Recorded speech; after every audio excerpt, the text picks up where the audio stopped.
What is up, everybody? It's Dr. Vibe here, host and producer of the award-winning Dr. Vibe Show, is 2018 Innovation Award winner given out by the Canadian Ethnic Media Association.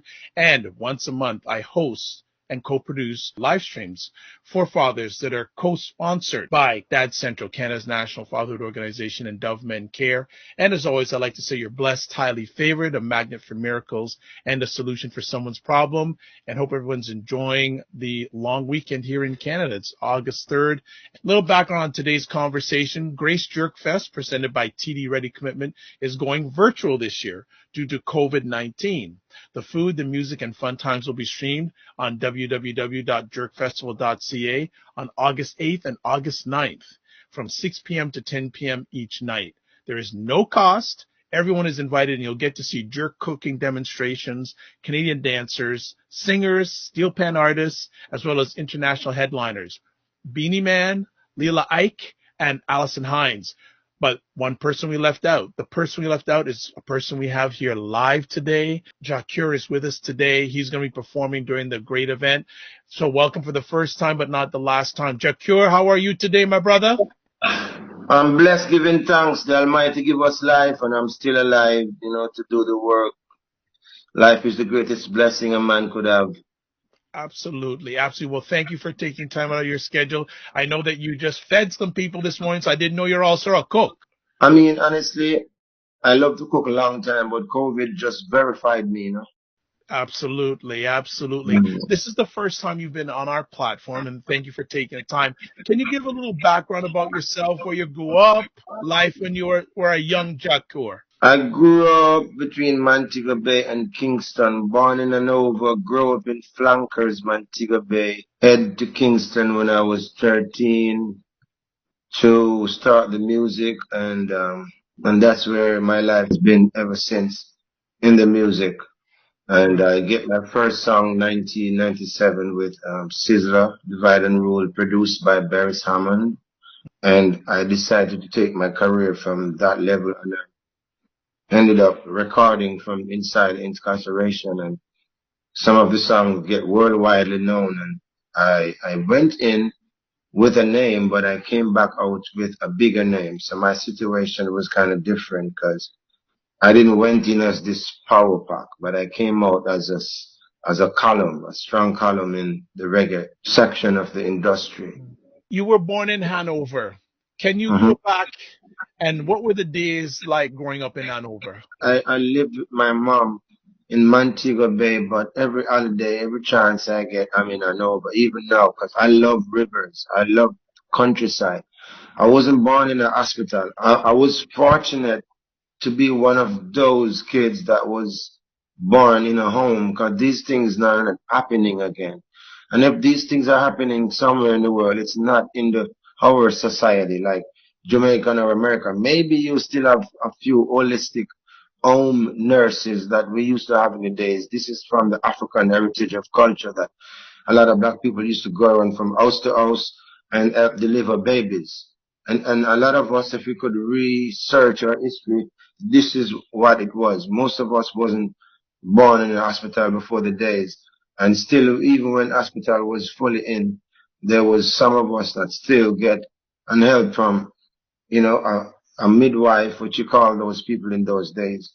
So I was one of them that born in the jungle because my father was a Rastaman at the time, and my mother, they were living on a farm up in the hills. So I born where I was born right now. It's totally jungle. No life live there except wild animals and birds. And because civilization is moved from that part of the jungle to way up in inland.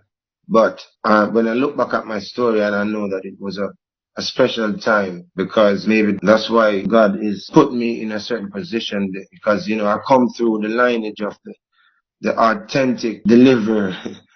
You don't know, no disrespect to you, don't know if you're born in the hospital or wherever you're born, it's the same. But I just feel special to know that I was delivered as one of them babies in the home. What did your parents teach you at a young age?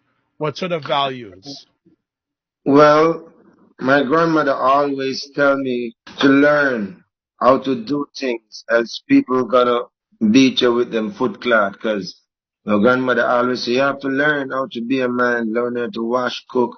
So that's why even now as an artist and as a celebrity, I used to have my cook at my house. He comes and goes, but now I just like the passion of cooking, and I like the passion of going to the ocean, catching the fish, because this is the life I love. I like adventure. I grew up naturally with my grandmother, and she used to take us to church and teach us to be godly, to fear God, love God, and share. My grandmother used to teach me that learn to share, because I used to live with my grandmother, and sometimes when we have holidays, and I used to witness her cook a lot of food, and there was people just coming in the yard, and she was to share to the last dumpling and the last finger of banana. There was, and I observed that, and I grew up with that hospitable love within me. Right now, I have friends outside.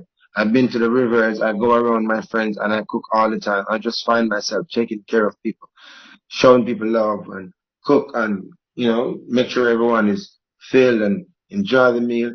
So lately I just find myself just serving people otherwise from music. That's my friends and passerbys. Anyone could come and just have a meal. If we're cooking out in the open, or we're cooking on the river, or cooking on the beach, we just like to go out in the jungle and cook too, which is a part of our adventurous lifestyle. And I find it very interesting and fascinating for me. So learning to care and share is what is coming out of me right now through art and music, because I'm just caring and sharing with loving music. I've never made anything in music that's not positive. One and two times things that happen to us, we're humans, we fall along the wayside, but that doesn't mean that we don't know where we're going. So growing up, did you find music or did music find you? Let me go back in my thoughts and think and tell you the truth, the honest truth that God loves.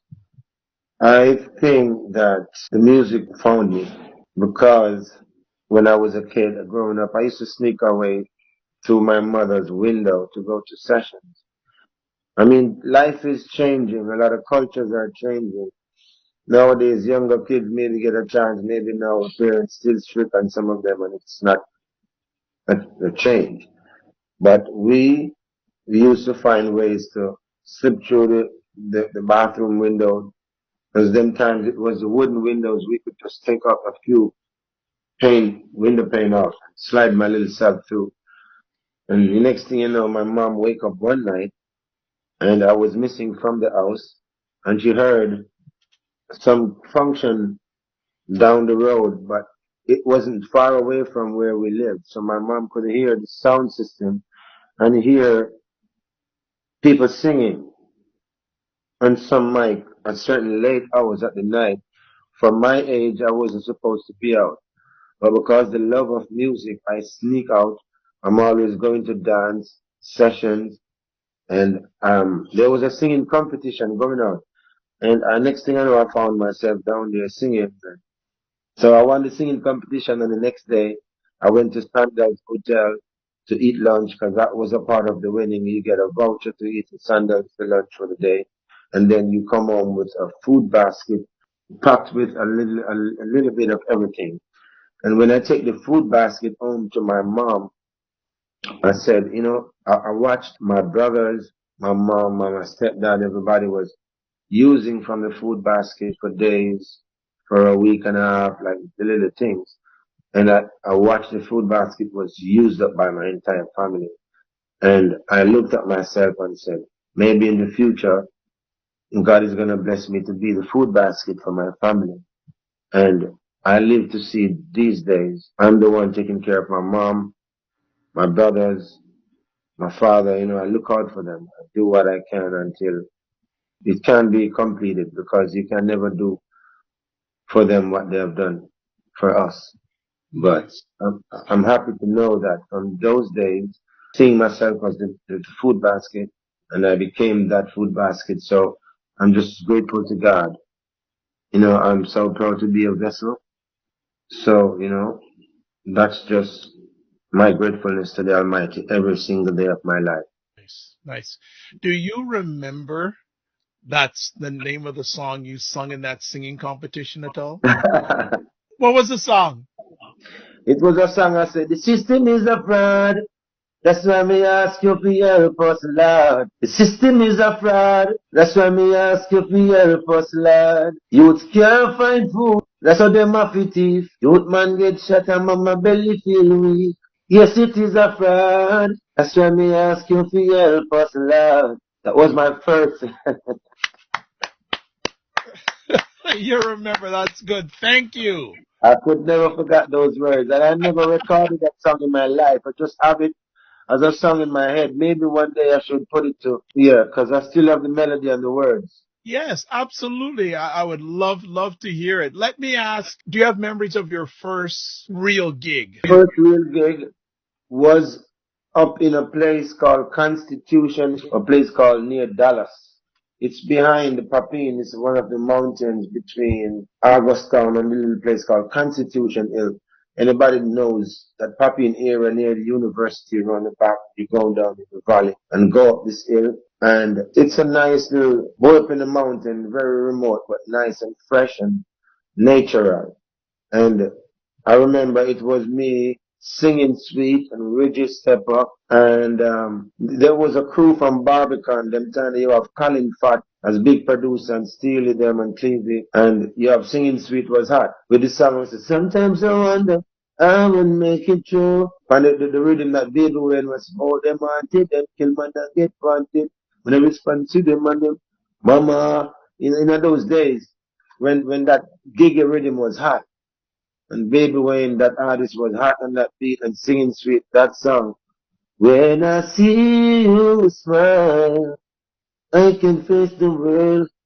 In those days was when singing sweet was hot. I get my first gig on a show where what that they were on the same show. I get 400 Jamaican dollars to do the show. I bought myself a Malcolm X t-shirt the No, next but day. I went you downtown. still have it? You still have it? No, that's too much years. That's way out here. Oh, But I okay. remember what the shirt looks like in my head. It was a Malcolm X shirt. There's a lot of orange on the shirt with a lot of X's in the back and a big Malcolm face. Hmm. Those days, I don't know, for some reason, Malcolm X shirt was the shirt. Like, there was a time that Malcolm X shirt was wearing, like, it was the brand. And it wasn't about his work only. It was just that it happens to be in a time that his face was just the face people were buying. You know, every time during different, decades, you have Mhm. things just pop up. People just say, oh, Bob Marley shirt. Bob Marley shirt is always selling, but there was a time in that particular time. If you're not wearing a Malcolm X shirt, it's like you're not wearing a shirt. What was like moving to Kingston for the first time? Like taking stuff. Moving to Kingston changed my life. My father took me to Kingston the first time. And when I come to Kingston, there was a feeling in my gut that, oh, this place, wow. I was just looking, because all the stories you hear about Kingston, I came to Kingston as a country boy, and I went straight up to Papine. And in Papine, there was an energy, because when I went to Papine, where my family lives, is a place called the Mona Commons, and it's a strict, hardcore ghetto right in front of the University of the West Indies. Dirt ghetto, real zinc fence ghetto. And when I went there to start living with my family, I experienced Kingston to a different level, and I loved it.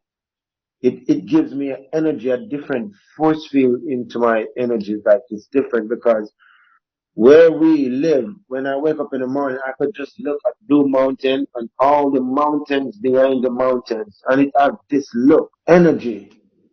And then down in this place called Tavern, it's down in a hole like a valley. And so many artists that's famous in the reggae industry and the dancehall industry was from down in that hole. And I was on top of them looking down in the hole, and I ended up moved to Tavern to live with Capleton and David House while we were just finding Rastafari and everyone was choosing their names because my name was Little Melody before because I used to love singing Melody. He was my idol as a singer and still even now. Till I changed name as Jah Cure when Capleton say he is the prophet and he Hmm. changed his name. we were rolling together and everybody was seeking this Jah name, Jah Mason, Jah Cure, and yeah. Okay. So we just, and I said, all right, I'm the cure. There you Because they go. used to call me Old Cure, Bounty Killer, and all of them used to call me Old Cure. Junior Reed, 'cause Bounty Killer believed in me a long time. Junior Reed, Michael Rose believed in me. And till I found the name, till I found Sizzler, we'd become friends.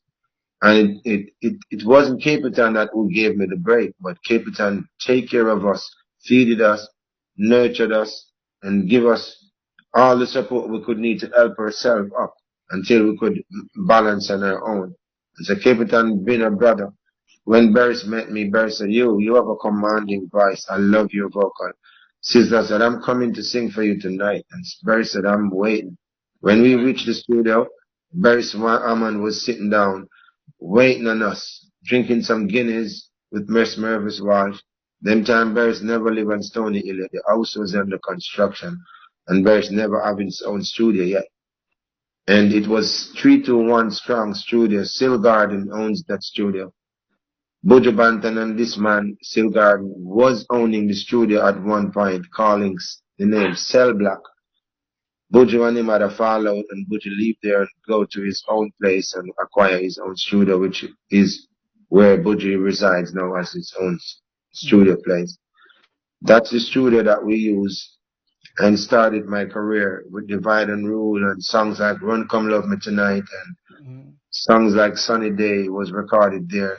Some of my older set of songs that paved the way for me today and built up my fan base to where it is now today. Right. Incredible story, and thank you for sharing. You've had the blessing to Yes, hang sir. out with some of these legends of reggae Yes. music. What have they taught you? How have they influenced you? Well, I can tell you one thing I learned from Capleton. He's one of the kindest artists. Capleton is so kind that I think that in an honest word, he gives away half of his wealth that could make him a better man. But this man have to have a good place in the Father's heart. Wherever the Father dwells, if we look up, we think that it's out in the universe. Because, the gods are out there in the boundless universe, controlling and directing the universe and keeping the planets in order. Because the planets are not just on their own, but it's another story. But I'm grateful to the universe and the gods of the boundless universe to give me that great experience that build up my inspiration to what it is today. Capleton was so kind. This is what I learned from him. He go around and look after the youths at the stoplight, and he stretch his hand and share the wealth. So I would, in my own words, I would say he spilled the water. He break the bread like Christ, you know. And anywhere he is, I'm telling you, Capleton, love him. He's a brother from another mother, and so do Buju Bant and Mark Myrie and Beres Hammond. These three people, and Sizzler also, but Beres and Buju, they play a role in my life when I was locked up and in trouble, and they were there for me to help me with my lawyers. And I love Buju until the day I walk to another world.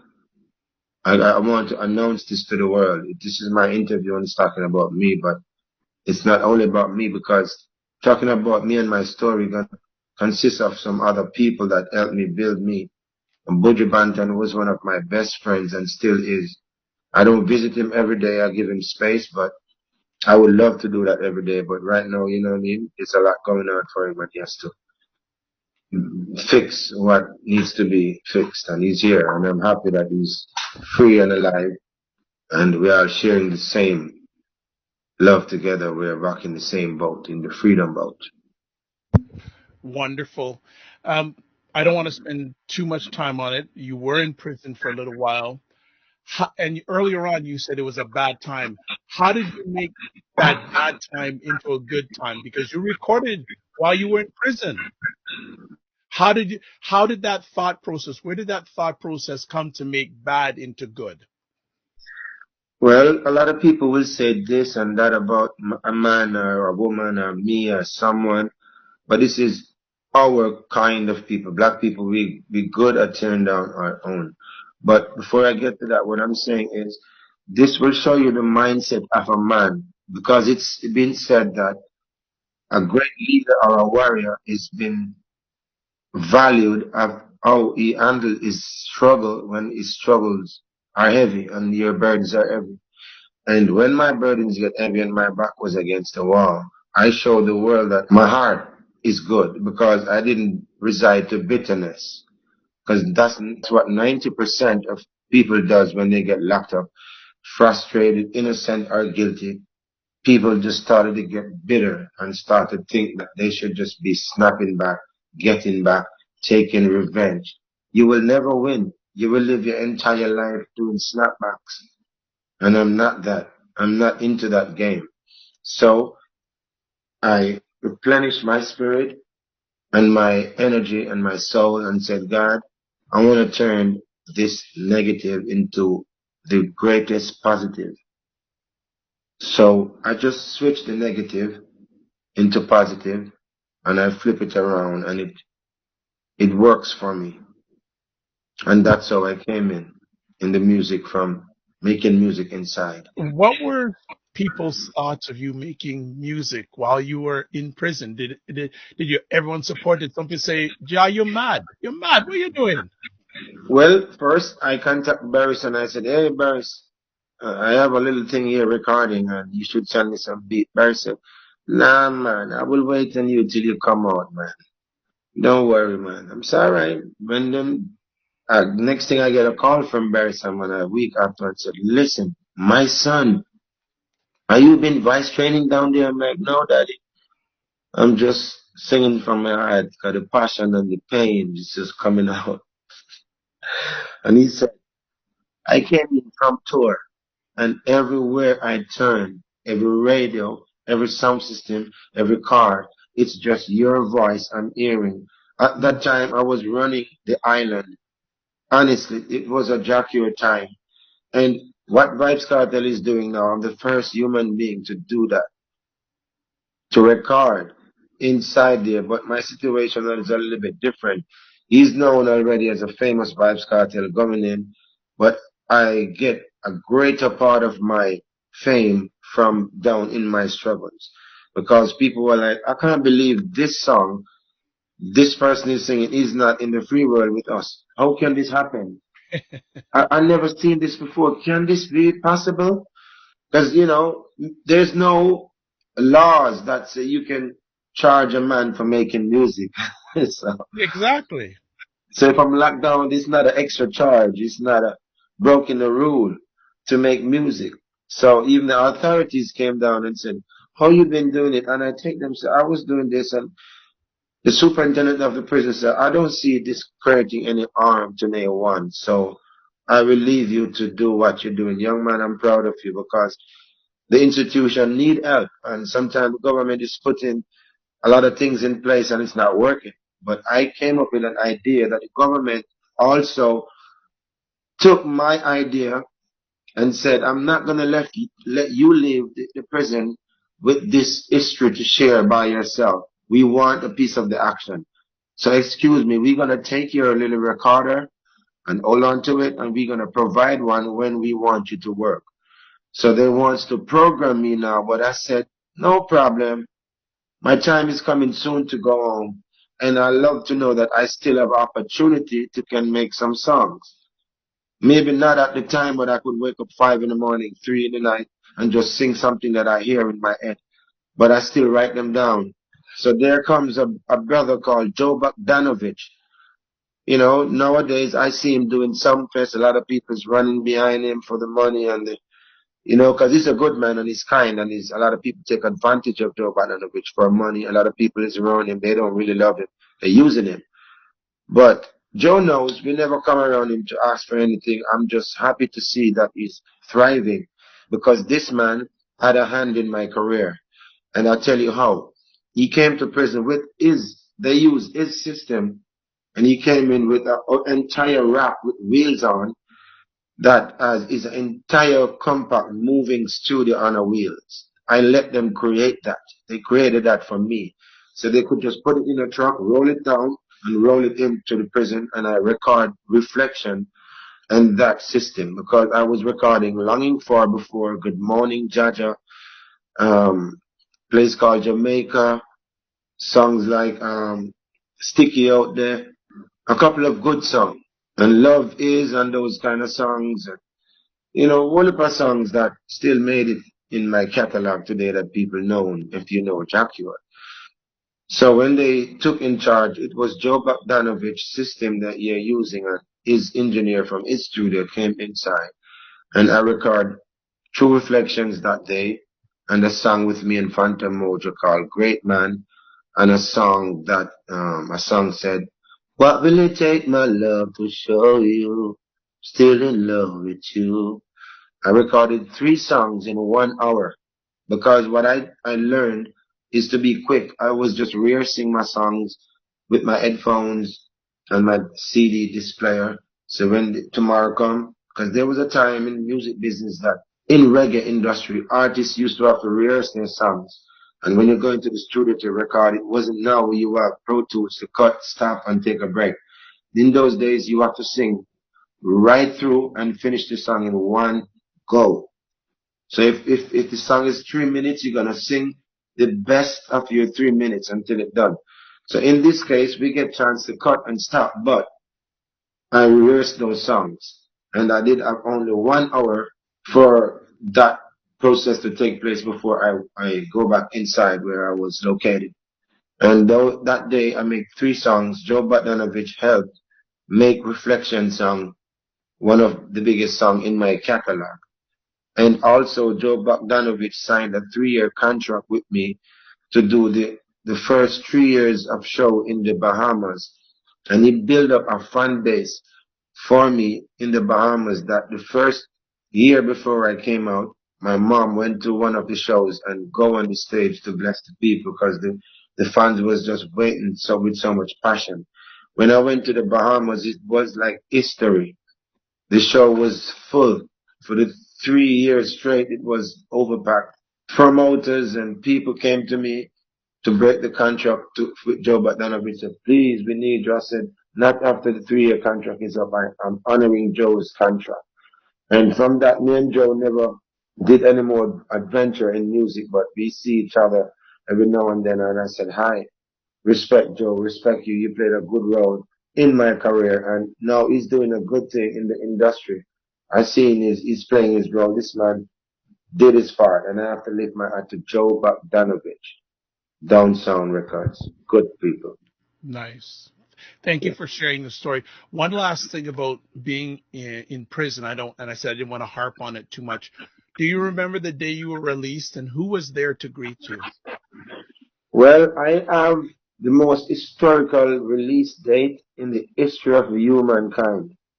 And when I say in the history of the world, when I write my book and make my movie, if any man on this earth watching this program or hear me saying this now, if you know of anyone that was released from a prison 4 a.m. in the morning before daylight, please let me know. I would love to know. The authorities told me that they didn't want me to come out on the regular time because there's going to be too much crowd and too much media houses and they don't want that. So I've never had a history or a video.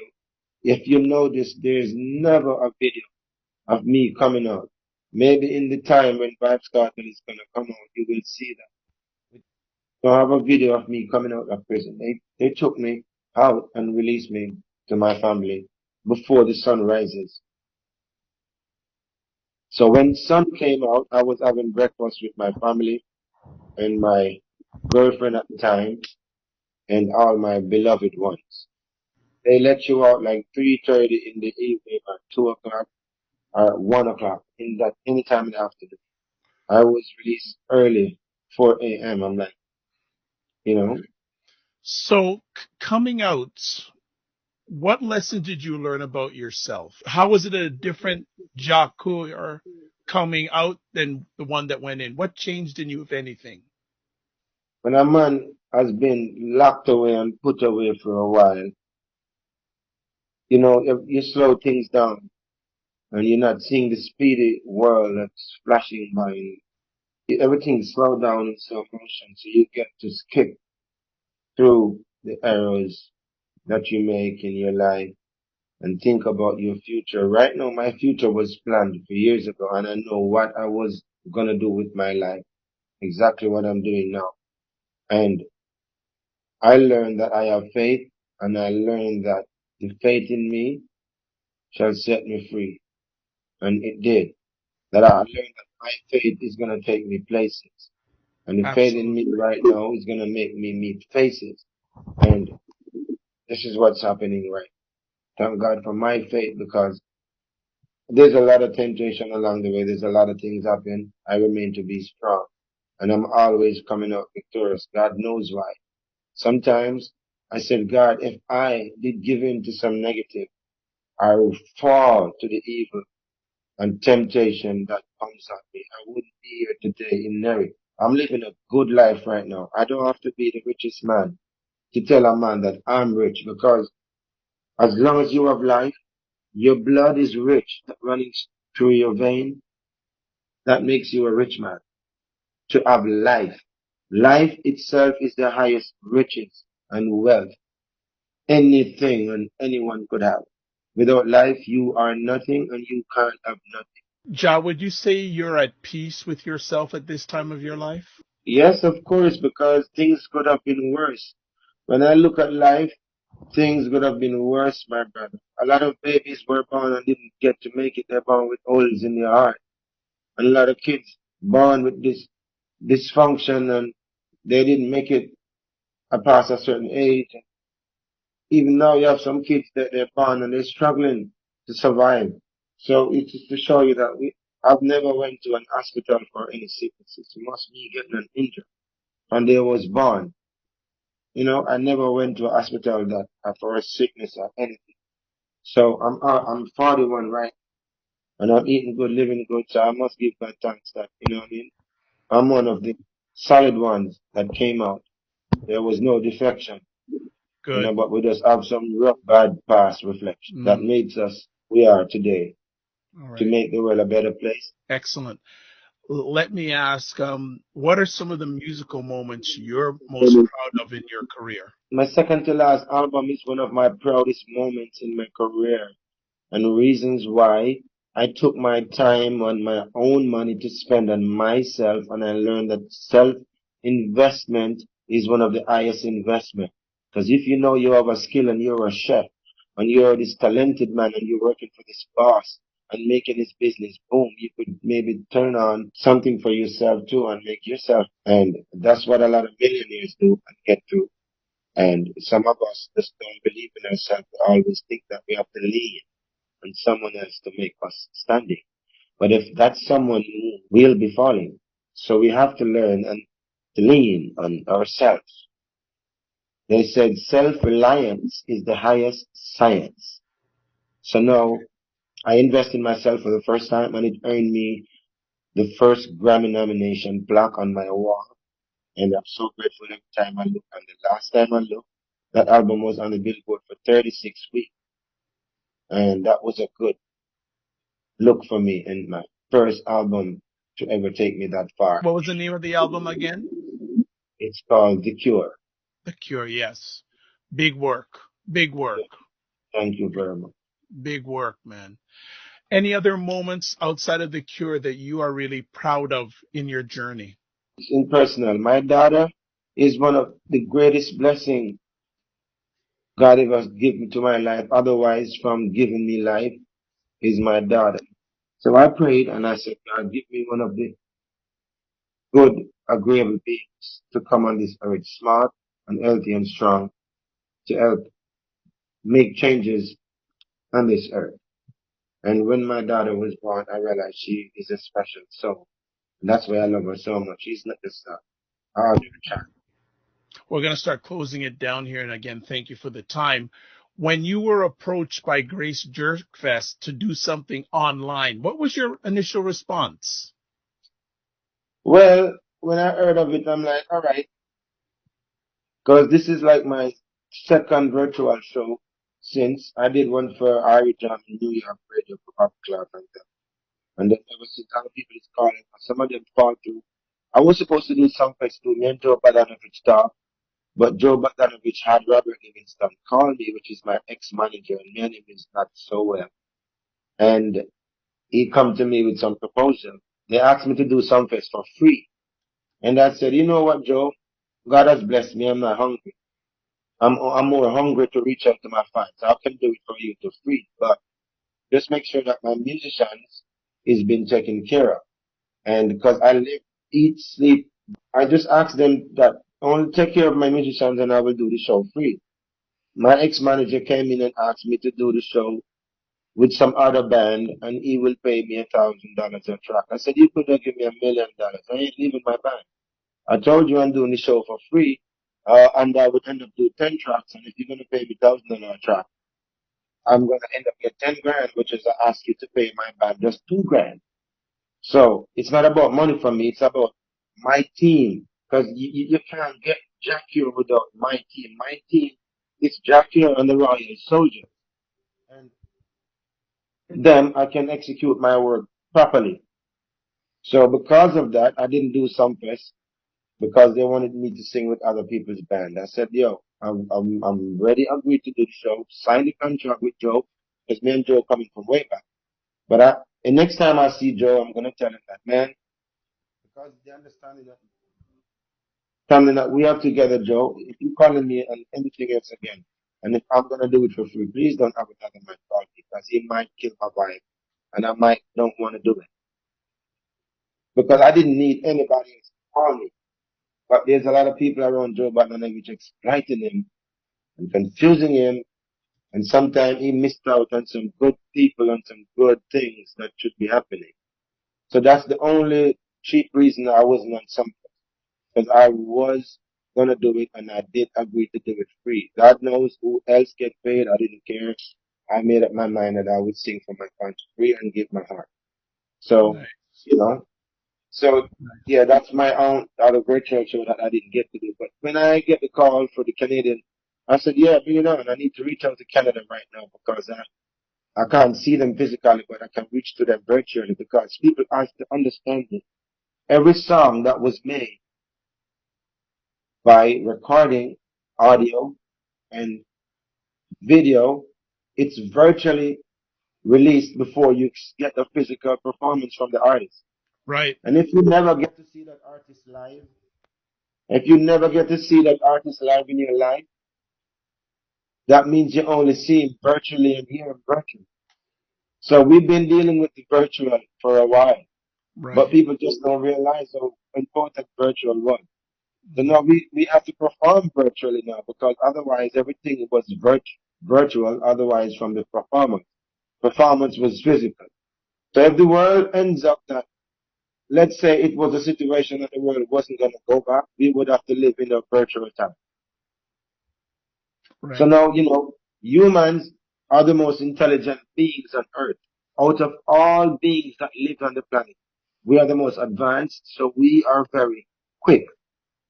Our brain adapts fast. We realize, okay, it's COVID, a thing called COVID-19 is killing people. You have to wear masks, and we're not gonna do shows for now, so it's gonna be an online thing. So yeah, it gets to our mind fast. So when it comes, we adapt. Yeah, we're ready to perform, and I'm gonna put down a show like I'm singing in front of a million because I know that I'm singing for millions. I just can't see them this time and touch them, but at least I can let them feel my music. How are you handling 2020? Because 2020 has been a unique year. How are you Very managing unique it? year also is a very terrible year for a lot of people. Because imagine when a lot of job cuts and so much people having a rough time, they see in this year from a different perspective and knowing that this year also is a leap year. And this leap year comes around in a time that a lot of people lost their grandma, their dad, and their loved ones because of this pandemic comes around. It's like a movie. And right now we are in the movie because they're going to make this movie.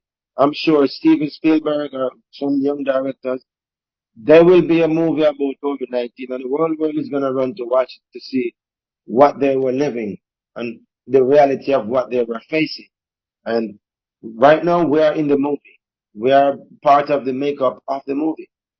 This is the live movie going on right Well, my brother, I'm going to let you go, but I would like whatever you'd like to share with your audience. Please do that. We're looking forward to your performance coming up, the jerk. Any final words you'd like to share with your audience, whether musically, from your soul, from your head, from your heart, whatever you'd like, please share. now. All right, listen to this. What am I longing for? My baby to love me more. What am I longing for? No Babylon release the cure. Oh yeah. Love you all, my people. Stay strong in this COVID time. Don't forget that it's a leap year. Sing and so be prepared. If people want to find out more about you, Jah, how can they find out? Well, I post most of my life on social media, not all of it, because we can't do all of it. But I post most of my life moments and my Instagram, it come out on my Facebook, Twitter. So everything is just the real Jah Cure. If you Google the real Jah Cure or at the real Jah Cure, you will see what I'm doing for fun. I like to cook, like to go to the rivers. I like to enjoy nature. I was born in the bush. I was born in the hills. I wasn't born in a hospital. So here I'm, this royal soldier from the jungle. Yeah. Nice. Nice. I Well, love nice things, but I love. Well, Jah Cure, catch him during the Grace Jerk Festival 2020, happening August 8th and August 9th. If you want to find more information about the festival, go to www.jerkfestival.ca and you'll get all your information there. It's going to be a great event, a great, great event. And just some of the things you'll get. Jerk food can be pre-ordered and delivered during the show. The information's on the website. Again, it's on the 8th and 9th of August from 6 p.m. Eastern to 10 p.m. Eastern. Viewers will be encouraged to donate to the Food Bank Initiative. 100% of the money will go to Knight's Table, North York Harvest, Food Bank, and the Aging Court Community Center. And Grace and Jerk Fest will be donating $9,000 worth of Grace products to food banks. So not only are you going to get great music, not only are you going to get great entertainment, but the money is going to good causes, people that need help. And I know that Jah would only be involved with organizations that do that. My name is Dr. Vibe, host and producer of the award-winning Dr. Vibe Show, the home of Epic Conversations. I'm the host of Epic Conversations. If you want to find out more about me, the best place to go to is my website, drvibeshow.com.